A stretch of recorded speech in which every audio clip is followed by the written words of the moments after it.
ನಮ್ ಕಣ್ಣು wide angle ನೋಡ್ಬೇಕು, ಇಲ್ಲಿಂದ ಹೀಗೆ ಇಷ್ಟು ನೋಡ್ಬೇಕು, ಅವಾಗ ಕಣ್ಣು ಆರೋಗ್ಯವಾಗಿದೆ ಅಂತ. ನಮ್ ಕಣ್ಣು ಏನಾಗ್ತಾ ಇದೆ, 5 ಇಂಚ್ ಒಳಗೆ ಬಂದಿದೆ, ಇಷ್ಟೇ ಸೈಜ್, ಫೋನಿನ ಸೈಜ್ ಒಳಗೆ ಬಂದ್ಬಿಟ್ಟಿದೆ. 2 ಕಡಿಮೆ ಆಗಿದೆ, ನಮ್ಗೆ ಕಣ್ಣು ಮಿಟುಕ್ಸೋದು ಕಮ್ಮಿ ಆಗಿದೆ, ಮತ್ತೆ ಕಣ್ಣೀರ್ ಬರೋದು ಕಡಿಮೆ ಆಗಿದೆ. ಕಣ್ಣೀರ್ ಬರ್ತಾ ಇದ್ದಿದ್ದೆ ಕ್ಲೆನ್ಸರ್ ಅಂತ. ಯಾರಿಗೋ ಕಣ್ಣೀರೇ ಬರಲ್ಲ ಈಗ. ನಮ್ಮ ಮನೇಲಿ ಯಾರಿಗೋ ಒಬ್ಬರಿಗೆ ಕಣ್ಣು ಕಾಣಲ್ಲ, ಯಾರಿಗೋ ಒಬ್ಬರಿಗೆ ಕಣ್ಣು ಡ್ಯಾಮೇಜ್ ಆಗೋಗಿದೆ, ನಾವ್ ಯಾರು ನೆಮ್ಮದಿಯಿಂದ ಇರಕ್ಕೆ. ಆಫ್ ಕೋರ್ಸ್ ಅದರ ರಿಪರ್ಕಷನ್ಸ್ ಇಮಿಡಿಯೇಟ್ ಫ್ಯಾಮಿಲಿ ತುಂಬಾ ಇರುತ್ತೆ.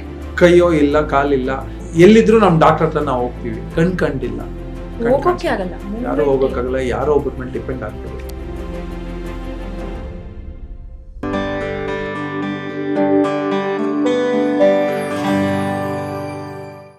ಎಲ್ರದು ಒಂದು ಗೋಲ್ ಇರುತ್ತೆ, ಅದರ ಜೊತೆಗೆ ಪ್ಯಾರಲಲ್ ಆಗಿ ಇನ್ನೊಂದಿರುತ್ತೆ. ನಾನು ಆರೋಗ್ಯವಾಗಿದ್ರೆ ನಾನು ಏನ್ ಅನ್ಕೊಂಡಿದ್ದೀನಿ ಆ ಗೋಲ್ನ ರೀಚ್ ಆಗ್ಬೋದಪ್ಪ ಅಂತ. ಪರ್ಟಿಕ್ಯುಲರ್ಲಿ ಇವತ್ತಿನ ದಿನಗಳಲ್ಲಿ ಆರೋಗ್ಯ ಅನ್ನುವಂಥದ್ದು ಎಲ್ರಿಗೂ ರಿಯಲೈಸ್ ಆಗಿದೆ, ಹೌದು ಅದೇ ದೊಡ್ಡ ಆಸ್ತಿ ಅಂತ. ಆ ನಿಟ್ಟಿನಲ್ಲಿ 48 ದಿನಗಳಲ್ಲಿ ಏನಾದ್ರೂ ವೇರಿಯೇಷನ್ಸ್ ಆಗಿದ್ರೆ ಅದನ್ನ ಹೆಂಗೆ ಕರೆಕ್ಷನ್ ಮಾಡ್ಕೋಬಹುದು, ರೆಕ್ಟಿಫಿಕೇಶನ್ ಮಾಡ್ಕೋಬಹುದು, ಹೆಲ್ದಿ ಅಂಡ್ ಫಿಟ್ ಆಗಿ ಹೇಗಿರ್ಬೋದು, ಆ 48 ದಿನಗಳ ಮ್ಯಾಜಿಕ್ ಏನು ಅನ್ನೋದನ್ನ ಅರ್ಥ ಮಾಡಿಸ್ತಾ ಇರುವ series back to health in 48 days. GSS ಮಾಧ್ಯಮದಲ್ಲಿ ಯೋಗಾತ್ಮ ಶ್ರೀಹರಿ ಅವರು ಒಂದು ಮ್ಯಾಜಿಕಲ್ ಫಾರ್ಮುಲಾಸ್ನ ಹೇಳ್ಕೊಡ್ತಾ ಇದ್ದಾರೆ. ನಿಮ್ಗೆಲ್ಲ ಇಷ್ಟ ಆಗ್ತಿದೆ, ನೀವು ಅದನ್ನ ನಮ್ಮ ಕಾಮೆಂಟ್ ಸೆಕ್ಷನ್ ಅಲ್ಲಿ ಅಕ್ನಾಲೇಜ್ ಮಾಡ್ತಿದ್ದೀರಾ. ಸುಮಾರು ವಿಚಾರಗಳನ್ನ ಈಗಾಗಲೇ ಪ್ರತಿ ಭಾನುವಾರ ಮಾತಾಡಿದೀವಿ. ಇವತ್ತು ಯಾವ್ದ್ರ ಬಗ್ಗೆ ಏನ್ ಬ್ಯೂಟಿಫುಲ್ ಟಿಪ್ಸ್ ಕೊಡ್ತಾರೆ, ಈಸಿ ಸಿಂಪ್ಲಿಫೈಡ್ ಫಾರ್ಮುಲಾಸ್ ಏನ್ ಕೊಡ್ತಾರೆ ಕೇಳೋಣ. ನಮಸ್ಕಾರ. ಸುಮಾರು ವಿಷಯಗಳನ್ನ ಮಾತಾಡಾಗಿದೆ ನಾವು, ಪ್ರಾಣಾಯಾಮದ ಬಗ್ಗೆ, ವಾಕ್ ಬಗ್ಗೆ ಆ್ಯಂಡ್ ಆಹಾರದ ಬಗ್ಗೆ ಎಲ್ಲ. ವಾಟ್ ನೆಕ್ಸ್ಟ್ ಅಂತ ಕ್ಯೂರಿಯಾಸಿಟಿ. ನೀವು ಮುಂಚೆ ಅಂತೂ ಹೇಳಿರಲ್ಲ ನಂಗೆ, ನಂಗೂ ಗೊತ್ತಿರಲ್ಲ. ಇಲ್ಲಿ ಕೂತ್ ಮೇಲೆ ಸರಿ, ಏನ್ ಮಾತಾಡೋಣ ಇವತ್ತು? ಬಾಯಿ ಕೇರ್ ಮಾತಾಡಿದೀವಿ. ಮೌತ್, ಯಾ, ಅಂದ್ರೆ ಅಗಿಯೋದು ಹೇಗೆ, ಊಟ ಮಾಡೋದು ಹೇಗೆ, ಅದರ ಕೇರ್ಗಳು ಮಾತಾಡಿದ್ವಿ. ಹೌದು. ನಾಸ್ಟ್ರಿಲ್ ಕೇರ್ ಅಂದ್ರೆ ಬ್ರೀತಿಂಗ್ ಮಾಡೋದು ಹೇಗೆ. ಹೌದು. ನೆಕ್ಸ್ಟ್ ಕಣ್ಣಿನ ಕೇರ್, ಐ ಕೇರ್. ಮಿಕ್ಕಿದ್ ಎಲ್ಲದಕ್ಕೂ ನಮಗೆ ಟೈಮ್ ಇದೆ ಅಥವಾ ರೆಕ್ಟಿಫಿಕೇಶನ್ಸ್ ಇದೆ. ಕಣ್ಣಿಗೆ ಏನಾದ್ರೂ ಹಾಳಾಗ್ಬಿಟ್ರೆ ರೆಕ್ಟಿಫಿಕೇಶನ್ಸ್ ಕಡಿಮೆ. ಸೊ ನಮ್ಮ ಇಡೀ ಜೀವನನೇ ನಿಂತಿರೋದು ಕಣ್ಣಿನ ಮೇಲೆ. ಸೊ ಹಾಗಾಗಿ ಕಣ್ಣಿನ ಕೇರ್ ಬೇಕಲ್ಲ. ನೀವು ಹಂಗೆ ಹೇಳಿದ ತಕ್ಷಣ ಫಸ್ಟ್ ಥಾಟ್ ಏನ್ ಬಂತಂದ್ರೆ, ನಿದ್ದೆ ಮಾಡ್ತೀವಿ, ಕಣ್ಣಿಗೆ ರೆಸ್ಟ್ ಸಿಗುತ್ತೆ, ಹೇಳ್ತೀವಿ, ಇಡೀ ದಿನದ ರುಟೀನ್ ಇರುತ್ತೆ, ಏನಿರುತ್ತಪ್ಪ ಕಣ್ಣಿನ ಕೇರ್ ಅಂತ ಫಸ್ಟ್ ಥಾಟ್ ಬಂತು. ಒಂದೇ ಒಂದ್ಸಲ ಕಣ್ಣು ಮಂಜಾಗ್ಬಿಟ್ರೆ, ಗಾಡಿ ಓಡಿಸ್ತಾ ಇದ್ದೀರಿ, ಮಂಜಾಗ್ಬಿಟ್ರೆ, ಒಂದ್ ಸಣ್ಣ ಅಷ್ಟೇ ಮಂಜಾಗ್ಬಿಟ್ರೆ, ಅಯ್ಯೋ ಅದ್ರ ಎಫೆಕ್ಟ್ ತುಂಬಾ ದೊಡ್ಡದು. ಆಮೇಲೆ ಹೋಗಿ ಡಾಕ್ಟರ್ ಹತ್ರ ಹೋಗೋದೆಲ್ಲ, ಮನೇಲಿ ಕೂತಿದ್ದೀರಿ ಫೈನ್, ಗಾಡಿ ಓಡಿಸ್ತಾ ಇರ್ಬೇಕಾದ್ರೆ ಮಂಜ್ ಅನ್ನಿಸ್ಬಿಟ್ರೆ. ಸೊ ಕಣ್ಣಿನ ಕೇರು ಮೊದಲೆಲ್ಲ ಆದ್ರೆ ಆಹಾರ ತುಂಬಾ ಚೆನ್ನಾಗಿರ್ತಾ ಇತ್ತು. ಏನಾದ್ರೂ ಒಂದು ನೆಪದಲ್ಲಿ ಪೊಲ್ಯೂಷನ್ ಇರ್ತಾ ಇರ್ಲಿಲ್ಲ, ಮತ್ತೆ ವಾತಾವರಣ ತುಂಬಾ ಚೆನ್ನಾಗಿರೋದು. ಪರ್ಟಿಕ್ಯುಲರ್ಲಿ ನಮ್ಮ ಮೈಸೂರು ಅಂತ ಊರುಗಳಲ್ಲಿ ವಾತಾವರಣ ತುಂಬಾ ಚೆನ್ನಾಗಿರೋದು. ಇಲ್ಲಿನ ಆಕ್ಸಿಜನ್ ಚೆನ್ನಾಗಿದೆ, ಇಲ್ಲಿನ ಗ್ರೀನರಿ ಚೆನ್ನಾಗಿದೆ, ಕಣ್ಣಿಗೆ ತಂಪಿರ್ತಾ ಇತ್ತು, ವಾತಾವರಣ ಚೆನ್ನಾಗಿರ್ತಾ ಇತ್ತು. ಎಕ್ಸ್ಟ್ರೀಮ್ ಅಟ್ಮಾಸ್ಫಿಯರ್ ಮೈಸೂರಿಗೆ ಇಲ್ಲ. ಸೊ ಹಾಗಾಗಿ ಮೈಸೂರು ಓಕೆ. ಆದ್ರೆ ಅಫ್ಲೇಟ್ ಮೈಸೂರು ಕೂಡ ಸಿಕ್ಕಾಪಟ್ಟೆ ಪೊಲ್ಯೂಷನ್.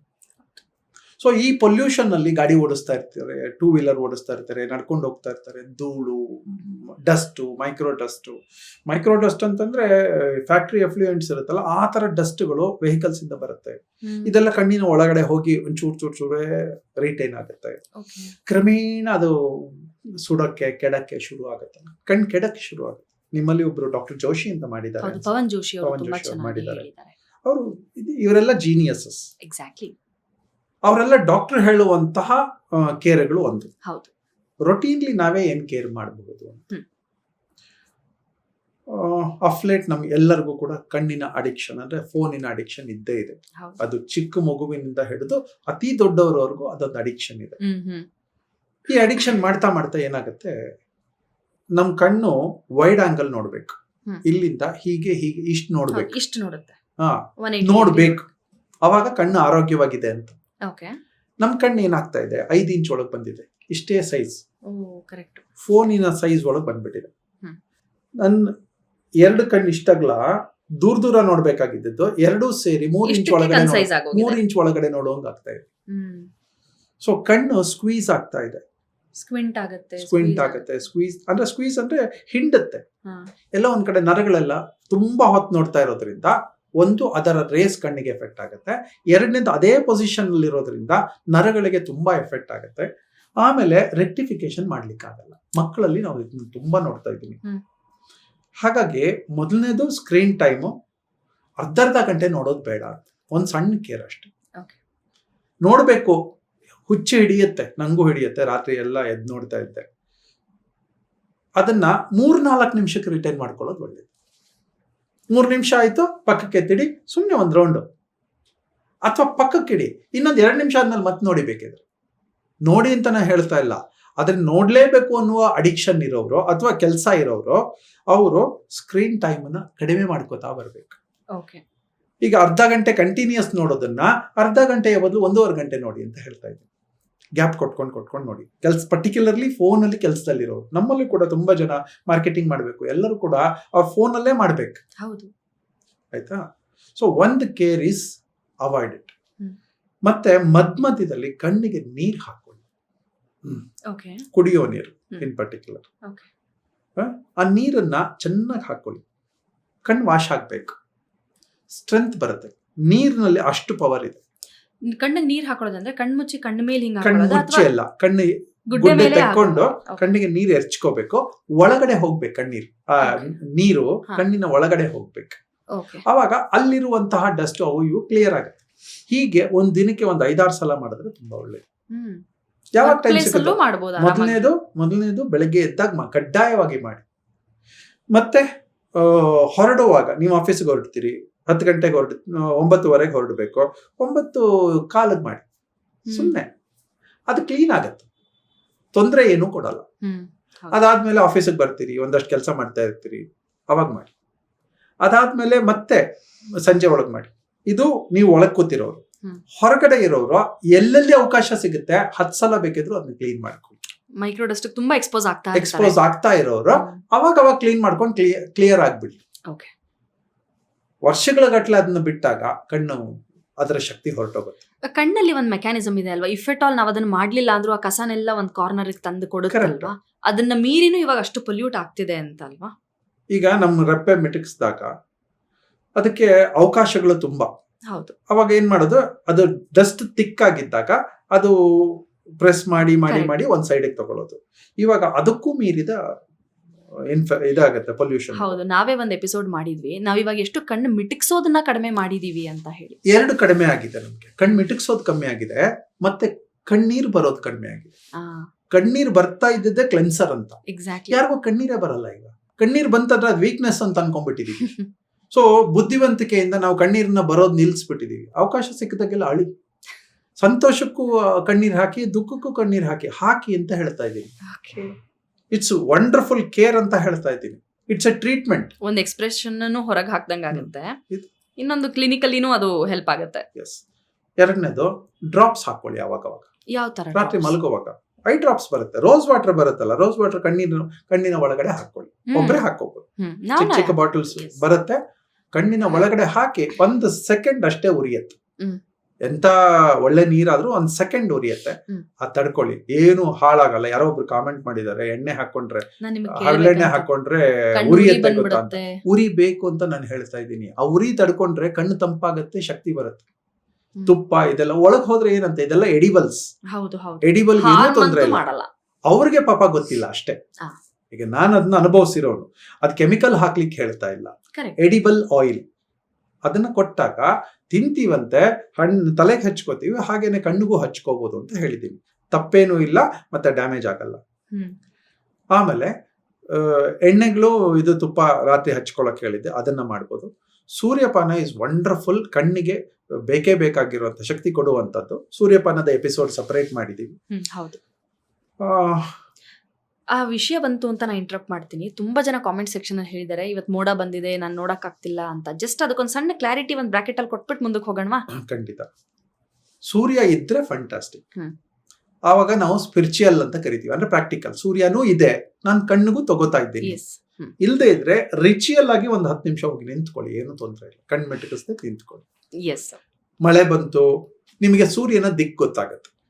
ಆ ಇರುವಿಕೆ ಅಂತೂ ಗೊತ್ತಾಗೇ ಆಗತ್ತೆಲ್ಲೋ ಒಂದ್ ಕಡೆ. ಇರುವಿಕೆ ಗೊತ್ತಾಗತ್ತೆ.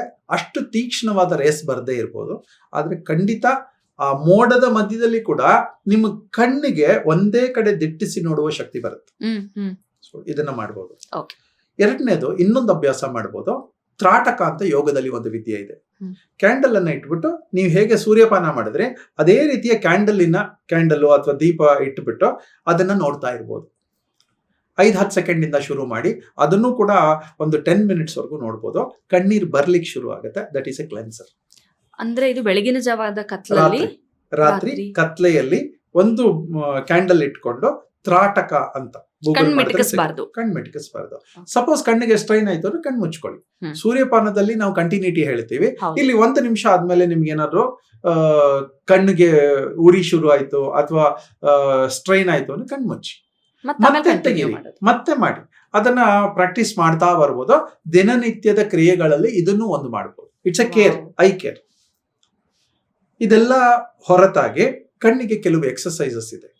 ಕಣ್ಣು ಗುಡ್ಡೆಗಳನ್ನ ಲೆಫ್ಟ್ ಅಂಡ್ ರೈಟ್ 1, 2, 3, 4 ಹೀಗೆ ಒಂದು 10 ಸಲ. ನೆಕ್ಸ್ಟ್ ಅಪ್ ಅಂಡ್ ಡೌನ್ ಹಾಗೆ ಒಂದು 10 ಸಲ. ಆಂಗ್ಯುಲರ್ಲಿ ಲೆಫ್ಟ್ ಟು ರೈಟ್, ಈ ಮೂಲೆಯಿಂದ ಈ ಮೂಲೆಯವರೆಗೆ, ಮತ್ತೆ ಈ ಕಡೆಯಿಂದ ಈ ಕೆಳಗಡೆಯಿಂದ ಮೇಲೆ, ಆಮೇಲೆ ರೊಟೇಷನ್ 1, 2 ಎಲ್ಲ 10 ಸಲ ಮಾಡ್ಬೋದು. ಇದನ್ನ ಯಾವಾಗ್ಲೂ ಮಾಡ್ಬೋದು, ದಿನನಿತ್ಯನೂ ಮಾಡ್ಬೋದು. ಈಗ ಸಿಸ್ಟಮ್ ನೋಡ್ತಾ ಇರ್ತೀವಿ, ವರ್ಕ್ ಮಾಡ್ತಾ ಇರ್ತೀವಿ, ಒಂದು 5 ನಿಮಿಷ ಈ ಕಡೆ ತಿರ್ಕೊಂಡು ಅದನ್ನೆಲ್ಲ ಮಾಡ್ಬೋದು. ಅಷ್ಟೇ ಮಾಡಿ. ಮತ್ತೆ ಇದಕ್ಕೆ ನಿರ್ದಿಷ್ಟವಾದ ಸಮಯ ಈ ವಿಷಯಕ್ಕಿಲ್ಲ. ಈಗ ತ್ರಾಟಕ ಮಾಡ್ಬೇಕು ಅಂತಂದ್ರೆ ಒಂದು ಬೆಳಗ್ಗೆ ಮಾಡ್ಬೇಕು, ಕತ್ಲೆ ಇದೆ. ಸಪೋಸ್ ನಿಮ್ಮಲ್ಲೇ ಅವಕಾಶ ಇದ್ರೆ ಸ್ಕ್ರೀನ್ಸ್ ಹಾಕೊಳ್ಳಿ, ಆಫ್ ಮಾಡಿ ಮಾಡ್ಬೋದು. ಮನೆಯಲ್ಲಿದ್ದವರು ಯಾವಾಗ ಬೇಕಾದ್ರೂ ಮಾಡ್ಬೋದು. ತ್ರಾಟಕಕ್ಕೆ ಟೈಮ್ ಇಲ್ಲ, ಆದ್ರೆ ಸೂರ್ಯಪಾನಕ್ಕೆ ಟೈಮ್ ಇದೆ. ಸೊ ಹಾಗೆ ಮಾಡಿ. ಎಕ್ಸರ್ಸೈಸ್ಗೆ ಇಂಥ ಟೈಮಲ್ಲೇ ಮಾಡಬೇಕು ಅಂತ ಏನಿಲ್ಲ. ಸತ್ವಗಳ ಆಹಾರ ತಗೊಳ್ಳಿ, ಅಂದ್ರೆ ರಸಯುಕ್ತ ಆಹಾರಗಳು ತಗೊಂಡಾಗ ಯಾವಾಗ್ಲೂ ಕೂಡ ಕಣ್ಣಿಗೆ ತಂಪಾಗತ್ತೆ. ನೆತ್ತಿಗೆ ಹರಳೆಣ್ಣೆ ಇಟ್ಟು ಮಲಗಿದಾಗ ತಂಪಾಗತ್ತೆ. ಆ ತಂಪು ಕಣ್ಣಿಗೆ ಹೊಡೆಯುತ್ತೆ, ಕಣ್ಣು ತಂಪಾಗತ್ತೆ. ಕಣ್ಣು ಉರಿ ಬರೋದು, ಕಣ್ಣೀರ್ ಸುರಿತಾನೆ ಇರೋದು ಅದೆಲ್ಲ ಅವಾಯ್ಡ್ ಆಗುತ್ತೆ. ಅವಾಗ ಮನೇಲಿದ್ದಾಗ ನಾನು ಲಾಸ್ಟ್ ಟೈಮ್ ಹೇಳಿದೆ, ಸೌತೆಕಾಯಿ 2 ಪೀಸ್ ಅಥವಾ ಕಲ್ಲಂಗಡಿ ಹಣ್ಣಿನ ತಿರುಳು, ಕರೆಕ್ಟ್ ಹೇಳಿದ್ರಿ, ಅದು ಹಸಿರು ತಿರುಳು ಇರುತ್ತಲ್ಲ ಅದನ್ನ ಹಾಕೊಂಡ್ರೆ ಎನಿಥಿಂಗ್ ಆ ತರದ್ ಯಾವ್ದು ಬೇಕಾದ್ರೂ ಇಟ್ಕೋಬಹುದು. ಅಂದ್ರೆ ನೀವ್ ಹೇಳ್ತಾ ಇರೋದೆಲ್ಲ ಪ್ರಿವೆಂಟಿವ್ ಅಲ್ವಾ? ಪ್ರಿವೆಂಟಿವ್. ಕಣ್ಣಿಗೆ ಏನೋ ಪವರ್ ಬಂದಿದೆ, ಇದು ಎಲ್ಲವೂ ಮಾಡ್ತಾ ಮಾಡ್ತಾ ಮಾಡ್ತಾ ಸರಿ ಹೋಗುತ್ತೆ. ಬೇಳೆಗಳಲ್ಲಿ ಹೆಸರು ಬೇಳೆ ಬಳಸ್ಬೋದು, ಹೆಸರು ಕಾಳು ಬಳಸ್ಬೋದು. ಹೆಸರು ಬೇಳೆ ಪಾಯಸ ಮಾಡ್ತಾರೆ, ಹೆಸರು ಬೇಳೆ ತವ್ವೆ ಮಾಡ್ಬೋದು.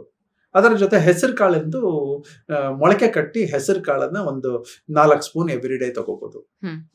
ನಿಮ್ಮ ಮಕ್ಕಳಿಗೆ ಡೆಫಿನೆಟ್ಲಿ ಕೊಡಿ. ಇದು ಹೆಸರು ಕಾಳಿನ ಕೋಸಂಬರಿ ಮಾಡಿ, ಅವರಿಗೆ ರುಚಿ ಬರ್ಲಿಕ್ಕೆ ಅಂತಾನು ಒಂದ್ ಸ್ವಲ್ಪ ಈರುಳ್ಳಿ ಎಲ್ಲ ಹಾಕಿ ಕೊಡಿ. ಇನ್ನ ರುಚಿ ಬರ್ಬೇಕು, ಕಡಲೆಪುರಿ ತರ ನೀವು ಬೇಲ್ಪುರಿ ತರ ಮಾಡಿ ಕೊಡ್ಬೋದು. ಅವ್ರಿಗೆ ಸತ್ವ ಸೇರ್ಬೇಕು, ಹೆಸರು ಕಾಳು ಸೇರ್ಬೇಕು, ಹಾಗೆ ಮಾಡಿಕೊಡಿ. ಉಪ್ಪು ಖಾರ ಕಡಿಮೆ ಬಳಸಿದ್ರೆ ಇದ್ರ ಮೇಲೆ ಸ್ಟ್ರೈನ್ ಕಡಿಮೆ. ಉಪ್ಪು ಖಾರ ಜಾಸ್ತಿ ಬಳಸ್ತೀವಿ, ಕಣ್ಣಿನ ಮೇಲೆ ಸ್ಟ್ರೈನ್ ಇದೆ. ಇದು ನನ್ನ ಪರ್ಸನಲ್. ಅದೆಲ್ಲ ರಸ ಅಲ್ವಾ? ಏನೇನ್ ನಾವು ತಿಂತೀವಿ ಅದೆಲ್ಲ ರಸಗಳು ಎಲ್ಲೆಲ್ಲ ಹೋಗುತ್ತೆ, ಬ್ರೈನ್ಗೆ ಹೋಗುತ್ತೆ. ನೀವು ಉಪ್ಪು ಖಾರ ಜಾಸ್ತಿ ತಿಂತೀರಿ, ಬೆಳ್ಳುಳ್ಳಿ ಈರುಳ್ಳಿ ಜಾಸ್ತಿ ತಿಂತೀರಿ ಅಂತ ಅನ್ಕೊಳ್ಳಿ, ಇದ್ದಕ್ಕಿದ್ದಂಗೆ ಎಲ್ಲ ವ್ಯಗ್ರ ಆಗೋಕ್ ಶುರು ಆಗುತ್ತೆ. ದೇಹಕ್ಕೆ ಒಳ್ಳೇದವೆಲ್ಲ. ಉಪ್ಪು ಖಾರ ದೇಹಕ್ಕೆ ತುಂಬಾ ಒಳ್ಳೇದು. ಬೆಳ್ಳುಳ್ಳಿ ಈರುಳ್ಳಿ ದೇಹಕ್ಕೆ ತುಂಬಾ ಒಳ್ಳೇದು.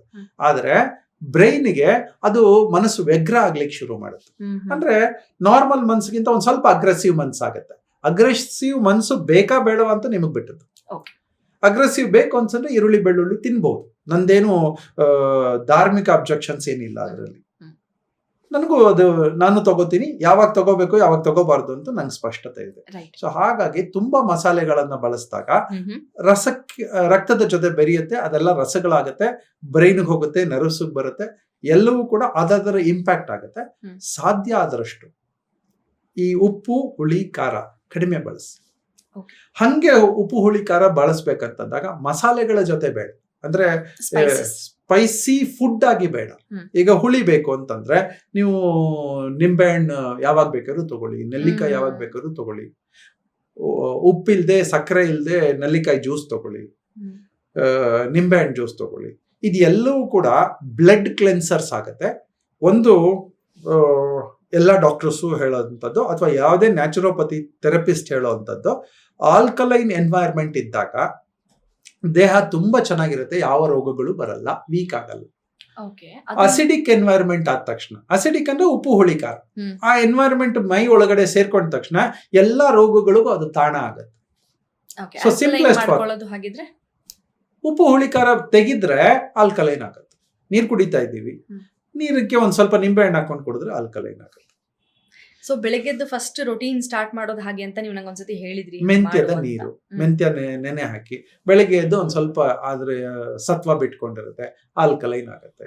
ನಿಂಬೆ ಹಣ್ಣು ಹಾಕೊಳ್ಳಿ, ಆಲ್ಕಲೈನ್ ಆಗುತ್ತೆ. ತುಳಸಿ ಹಾಕೊಳ್ಳಿ, ಆಲ್ಕಲೈನ್ ಆಗುತ್ತೆ. 1-2 ಸೌತೆಕಾಯಿ ಪೀಸ್ ಅದ್ರೊಳಗಡೆ ಹಾಕೊಳ್ಳಿ, ಆಲ್ಕಲೈನ್ ಆಗುತ್ತೆ. ಹಣ್ಣಿನ ರಸಗಳು ತಗೊಳ್ಳಿ, ಆಲ್ಕಲೈನ್ ಆಗುತ್ತೆ.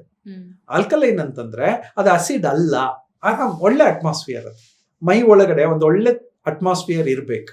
ಸೊ ಈ ಎಲ್ಲವೂ ಕಣ್ಣಿನಗೂ ಕೂಡ ತುಂಬಾ ಸತ್ವ ಕೊಡುತ್ತೆ ಅಥವಾ ಡ್ಯಾಮೇಜು ಮಾಡುತ್ತೆ ಹಂಗ್ ಮಾಡಿಲ್ಲ ಅಂದ್ರೆ. ಕಣ್ಣಿಗೆ ಅಂತಲ್ಲ, ಇಡೀ ಮೈಗೆ ರಕ್ತ ಎಲ್ಲೆಲ್ಲಿ ಹರಿಯುತ್ತೆ ಅಲ್ಲೆಲ್ಲವೂ ಕೂಡ ಹೋದು ಡ್ಯಾಮೇಜ್ ಆಗ್ತಾನೆ ಬರುತ್ತೆ. ಉದಾಹರಣೆಗೆ ಒಂದು ನಲ್ಲಿಗೆ ಏನೋ ಒಂದ್ ಸ್ವಲ್ಪ ವಿಷ ಹಾಕಿದ್ರೆ ಅಥವಾ ಟಾಕ್ಸಿಕ್ ಹಾಕಿದ್ರೆ ಅಥವಾ ಒಂದಷ್ಟು ಪೊಲ್ಯೂಟ್ ಆಗಿರೋದು ಹಾಕಿದ್ರೆ ಅದು ಹೇಗೆ ಎಲ್ಲ ನಲ್ಲಿಗಳಲ್ಲೂ ಸೇರುತ್ತೆ, ಹಾಗೆ ರಕ್ತ ಎಲ್ಲೆಲ್ಲಿ ಹರಿಯುತ್ತೆ ಅಲ್ಲೆಲ್ಲ ಅದರ ಸತ್ವಗಳನ್ನ ಅದರ ಕ್ಯಾರೆಕ್ಟರ್ಗಳನ್ನ ತಗೊಂಡೋಗುತ್ತೆ. ಸೊ ಒಳ್ಳೆ ಪದಾರ್ಥ ಕೊಡಿ, ಒಳ್ಳೆ ಪದಾರ್ಥ ಕೊಡಿ, ಸ್ವಲ್ಪ ಕಾಸ್ಟ್ಲಿ ಅನ್ನಿಸ್ಬೋದು, ಒಳ್ಳೆ ಪದಾರ್ಥ ಕೊಡಿ, ದೇಹ ಚೆನ್ನಾಗಿರುತ್ತೆ. ಕಣ್ಣಿನ ಕೇರ್ ಯಾಕೆ ಬೇಕು ಅಂತಂದ್ರೆ ಕಣ್ ಕಾಣಿಸ್ತಾ ಇದ್ರೆ ಇಡೀ ಮೊರೆಲ್ ಸತ್ತೋಗುತ್ತೆ. ಮೂಗ್ ಬ್ರೀತಿಂಗ್ ಮಾಡಕ್ಕಾಗ್ತಾ ಇಲ್ಲ, ತಿನ್ನಕ್ಕಾಗ್ತಾ ಇಲ್ಲ, ಟೈಮ್ ಇದೆ, ಕಣ್ ಕಾಣಿಸ್ತಾ ಇಲ್ಲ ಅಂದ್ರೆ ಮೊರೆಲ್ ಹೋಗ್ಬಿಡಿ. ಅದು ಯಾವಾಗ್ಲೂ ನಿಮಗೆ ನೀವೇ ಡಾಕ್ಟರ್ಸ್ ಆಗ್ಬೇಕು. ಇದೆಲ್ಲ ಹೇಳಿದೀನಿ, ಯಾವ್ದನ್ನ ಬೇಕಾದ್ರೂ ಮಾಡಿ. ಒಂದು ಚಿಕ್ಕ ಬಟ್ಲುಗಳಲ್ಲಿ ಇಟ್ಕೊಂಡು ಕಣ್ಣತ್ರ ಇಟ್ಟು ಕಣ್ ಮಿಟಕ್ಸಿ ಅದ್ರ ಒಳಗಡೆ ನೀರ್ ಎಳ್ಕೊಳ್ಳೋದು. ಅದನ್ನ ನನಗೆ ನ್ಯಾಚುರೋಪತಿ ಇನ್ಸ್ಟಿಟ್ಯೂಟ್ ಅಲ್ಲಿ ಬೆಂಗಳೂರಲ್ಲಿ ಮಾಡಿಸ್ತಾ ಇದ್ರು. ಸತ್ವ ಬರುತ್ತೆ ಅದ್ರೊಳಗೆ. ರೋಸ್ ವಾಟರ್ ಒಂದ್ ಸ್ವಲ್ಪ ಮಿಕ್ಸ್ ಮಾಡಿದ್ರು ಸತ್ವ ಬರುತ್ತೆ.